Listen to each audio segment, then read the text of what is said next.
Don't do it! Emma said pick up my wallet! Aaron! You're going to go to jail! Please stop! My back is killing you! Please stop! Please stop! Please stop! Come on! Don't do that!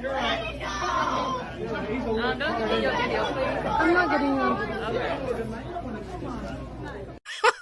That man came too close to me without wearing a mask, so I'm going to get very close to him, said the modern high IQ male.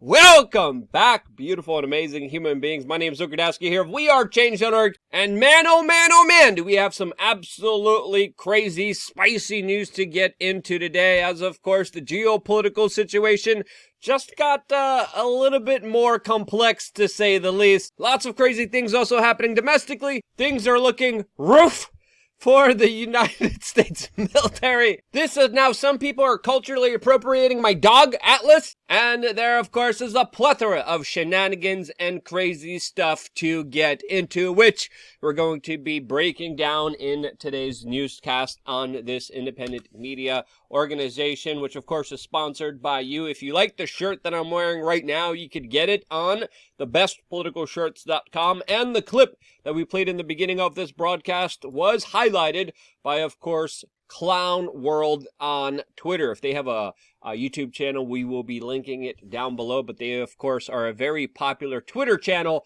that usually highlights the larger absurdities of our modern day society, this being one perfectly encapsulated moment of America etching closer towards full all-out idiocracy. And what did you expect from a government hijacked by a national security state, taking commands and orders from the military-industrial complex that looks at every single situation as a way to try to start war and benefit themselves while screwing everyone else over? This, as for some reason, year after year, very important documents keep being postponed from being released to the general public, specifically related to the 35th president of the United States that was assassinated, and there are still over 15,000 files related to his death that remain locked, classified, and away from the general public at the National Archives. Now, very interestingly, the former president of the United States promised to release these documents. He failed. He didn't do so. Biden, very interestingly, when it came time for him to release this, postponed it. And now, after that postponement, we are waiting days away,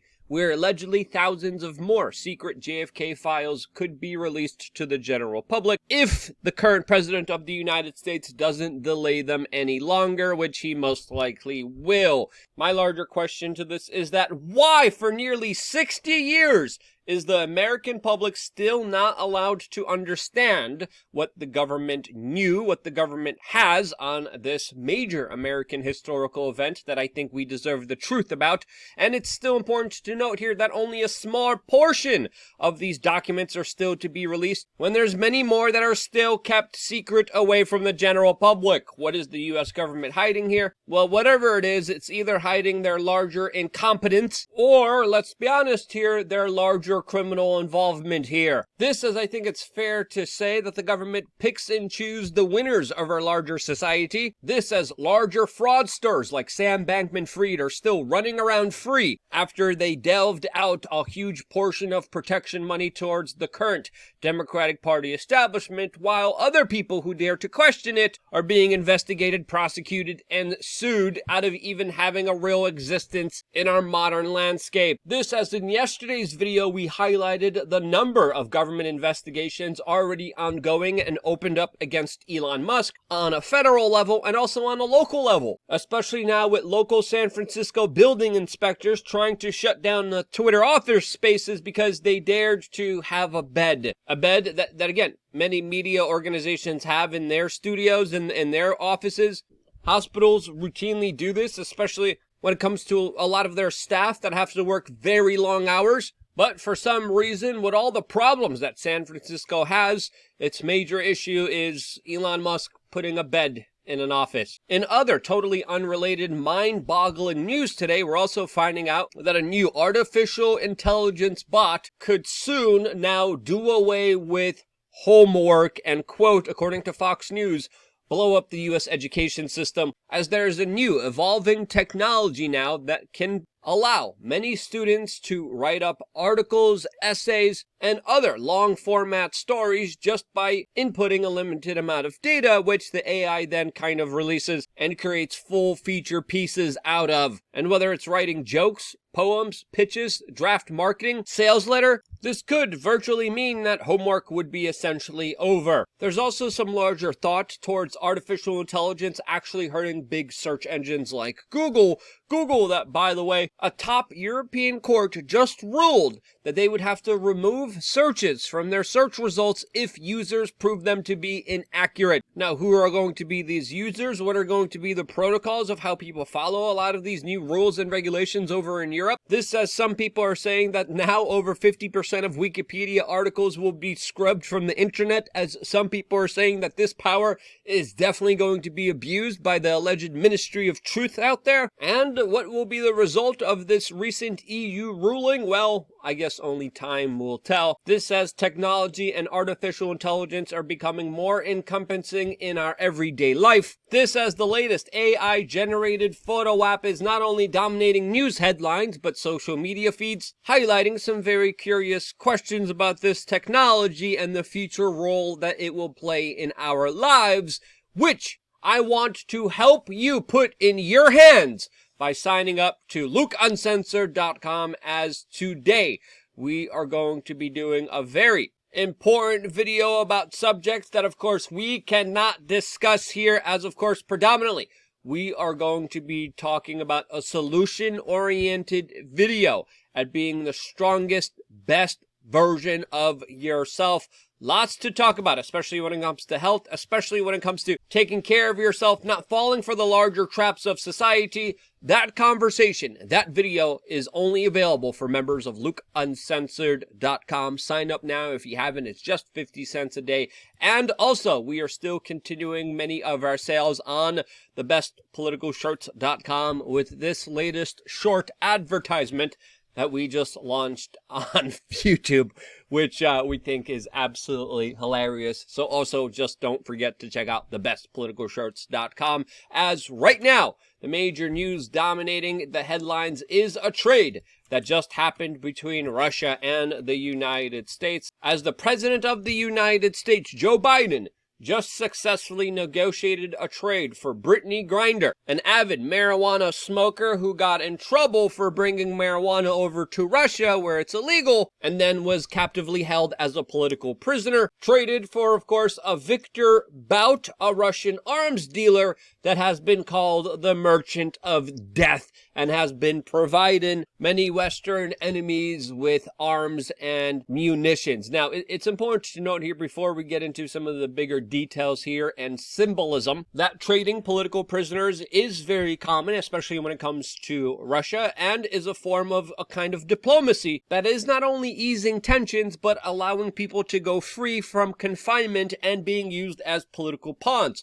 Previously, before the Russian President Vladimir Putin released 215 prisoners, including many from the Azov battalion, in exchange for one of his personal friends, a Ukrainian politician that was being charged for high treason, along with 50 other Russian prisoners, which was made in an exchange nearly 2 months ago. Now, some people are calling this latest trade between the United States and Russia, quote, the worst trade offer in history of trade offers, but I think it's definitely fair to say that this WNBA player was being unfairly charged and held on 8 years in a very tough Russian prison. Now we have to talk about the optics here of a WNBA pot smoker being traded for someone who's been accused of supplying arms to Al-Qaeda, the Taliban rebels in Rwanda, and all throughout Africa. A man that the Daily Mail is calling Putin's blood-soaked merchant of death, who was jailed for 25 years for trying to kill Americans, is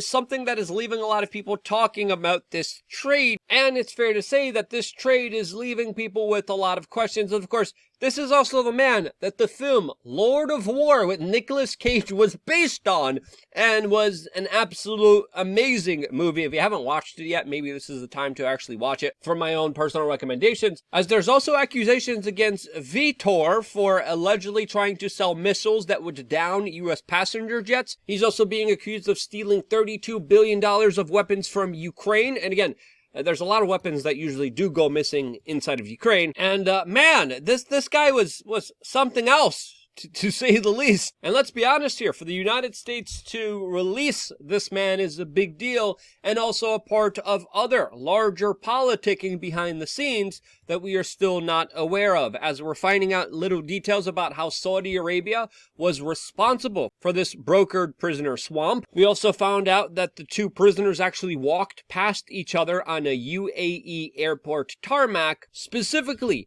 2 days after the United States dropped their Khashoggi lawsuit against the Saudi government. Khashoggi was an American intel-connected journalist that was tortured and then discombobulated at a Saudi Arabian embassy. And as an American, the U.S. intel agencies weren't really happy about that, to say the least. But it looks like the United States has dropped their larger investigation, their larger court case, against the Saudi empire in order to broker this deal, which, let's be honest here, the Biden administration is doing purely for optics, as of course, there's also a U.S. Marine that is being held captive in Russia, still being held there right now, and the United States literally chose a pothead-smoking WNBA player over a U.S. Marine, which some people are calling very bad optics. Some Republicans are saying that this trade endangers future American lives and shows the priority of this Biden administration that is going to use this in order to try to gain favorable political optics here. This, as some other professional athletes like Dallas Cowboys star Micah Parson is even coming out and saying, regardless of this move, we are still not going to be voting for you. A strong message to the Biden administration that is using this